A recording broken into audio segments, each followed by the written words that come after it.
Merry Christmas and Happy Holidays to everyone. This is right after the Utah Jazz played the Dallas Mavericks on Christmas Day. So we're just going to recap all the games today because they were all pretty good. This is one of the best Christmases for the NBA, I think, game-wise, since there was only really one blowout. Anyways, let's begin.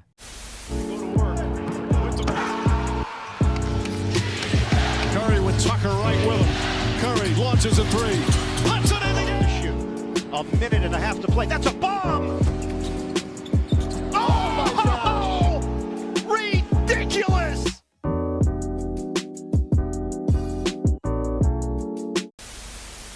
Everyone watching, if you could hit the like button and subscribe, as it would help me out a lot. So yeah, let's just get started. New York versus Atlanta. So this game was boring because Trae Young was not cleared to play before the game and was still under COVID protocols. So that kind of just let us know everything's going to be boring.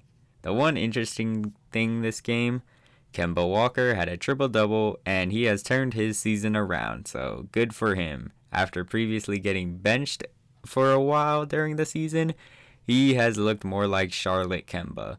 So good for him and good for the Knicks as they won on Christmas Day. Celtics versus Bucks now, and my first question is, why are these two teams playing each other? There is like no correlation to them besides like a playoff matchup like 3-4 years ago with different people, like Kyrie was still on the team. So this is kind of weird to me, but whatever. Christmas Jaylen Brown, he is cracked as he played amazing today. Maybe not amazing, but he played great. And at around halftime, I was joking saying the Celtics' second half collapse is coming, but it actually happened. Giannis was unstoppable with Al Horford out, and he started off slow as he was coming out of COVID protocols, but then he dominated. Peyton Pritchard, he's really good, and these last sequences from the game, they were just amazing. That completed the Bucks comeback. Clock at 6, Tatum spinning in the lane, lost the ball. Holiday, they got numbers if they hurry. Middleton gives it up. Holiday, Williams, backside block. Kept alive though. Matthews, you bet from 3, and the Bucks lead by 1. Out here. They want the switch. They want that switch right there. There it is. Tatum drives, gives it up. Williams, Giannis with the block as Williams went for the... One thing about this game, Tatum kind of sucked, especially down the stretch. It seemed he always just wanted to take the most difficult shot possible, and he always wanted the ball in the end, so it was just a bad combination. He did not play good. I don't know what's up with him. But Giannis, he is quite literally unstoppable in one-on-ones now, except for maybe Kawhi. But that was back in 2019, and Giannis has grown a lot as a player since then. So it seems that in order to stop Giannis, you would need multiple people just to stop him. He just looks unstoppable right now. Oh yeah, and another funny thing, DeMarcus Cousins is on the Bucks, and I think that's kind of neat. He kind of helps him out a bit. Next up, we have Warriors versus Suns, and this was the most hyped up match as these were the two best teams in the league by far. I was expecting Steph to play terrible, but he surprised me and he played great, scoring over 30. Otto Porter Jr. is the one that ended the Suns, which is kind of weird because you thought it'd either be Chris Paul or Devin Booker ending the Warriors, or even DeAndre Ayton, or Steph Curry ending the Suns, but no, it's Otto Porter Jr. taunting the bench, so that was pretty funny. One thing I noticed, Draymond, I think it's safe to say he's officially back, as he is showing a willingness to shoot, so that is really good. Booker, he was off today, but that could be attributed to the Warriors' defense. CP3, I'm sorry, but I'm realizing he's so hard to cheer for unless you actively want his team to win, like you're actively rooting for them. I couldn't see it last year because I was rooting for the Suns in the playoffs. Yeah, we should ban this whole arm hooking thing because just look at this. Chris Paul seems to school rookies on every available opportunity. My last thing about this game is I think a fully healthy Warriors team may just wipe out the West because Wiggins and Poole weren't even playing because of COVID protocols, along with Wiseman and Clay being out with actual injuries against the best team in the league that is fully healthy. Like, what are we supposed to do if they could still win? And this was in Phoenix too. Phoenix had a playoff atmosphere this game. So that's just crazy. If I would fear the Warriors if you're a team in the West that is actually contending for a championship, or even in the East that's contending for a championship. So let's move on to Lakers versus Nets. This game was interesting in the second quarter, boring in the first and third, and really interesting in the fourth quarter. Patty Mills, of all people, he went off with about like 34 points.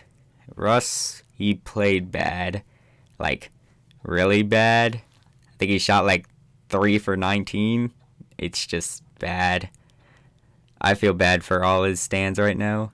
The Lakers are going to get their own video because they're just a mess right now. Harden, he was really good for the first 3 quarters as he needed to step up because I forgot to mention Kevin Durant, he was out with COVID protocols, and like Trae Young, he could not get cleared. So he needed to step up, and he did, but he went silent in the fourth. I would like to see him keep up the play and not so-called choke, you know?